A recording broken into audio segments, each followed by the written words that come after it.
والسلام على رسول الله.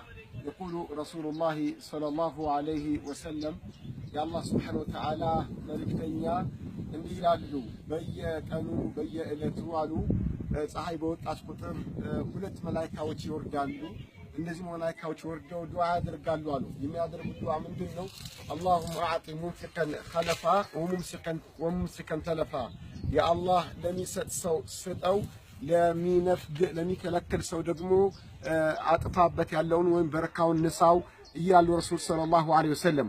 ወንድሞች እህቶች አላህ Subhanahu Wa Ta'ala በቁርአኑም እንደተናገረው ወማ አንፈቅቱም ሚን ሸይኢን ፈሁወ ዩኽሊፉ እናንተ ለአላህ ብላችሁ በምትሰጡት ነገር በሙሉ በቦታው አላህ Subhanahu Wa Ta'ala ይተካበታል ይላል አላህ። ስለዚህ ወንድሞች እህቶች ይነስም ይብዛም እያንዳንዳችን ሀብት አለን ዱንያ ላይ እስካለን ድረስ ማለት ነው።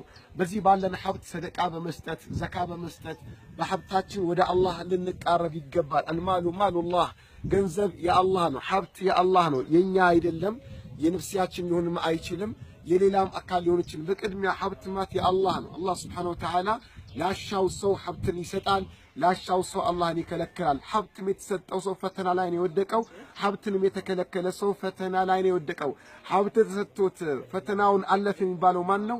አላህ በሰጠው ሀብት ኸይር ስራ የሰራ ነው። መስጂዶችን የገነባ፣ መድረሳዎችን የገነባ፣ የቲሞችን የሚንከባከብ፣ እስላማዊ መጽሐፍትን በአንደኛ ደረጃ ከቁርአን ጀምሮ እስላማዊ መጽሐፍትን በመግዛትና በማከፋፈል እንዲሁም የተለያዩ እስላማዊ መጽሐፍቶችን በተለያዩ ቋንቋዎች የአቂዳ ኪታቦችን፣ የተውሂድ ኪታቦችን፣ የሱና ኪታቦችን ገዝቶ የሚያሰራጭ ነው።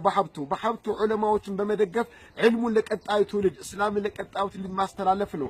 አላህ በሰጠ ሀብት ደረሶችን በመንከባከብ ለቀጣዩ ትውልድ ዕልምን ማስተላለፍ ይኖርብናል። አላህ Subhanahu Wa Ta'ala በሰጠ ሀብት ወላጆችን መخدም አለብህ።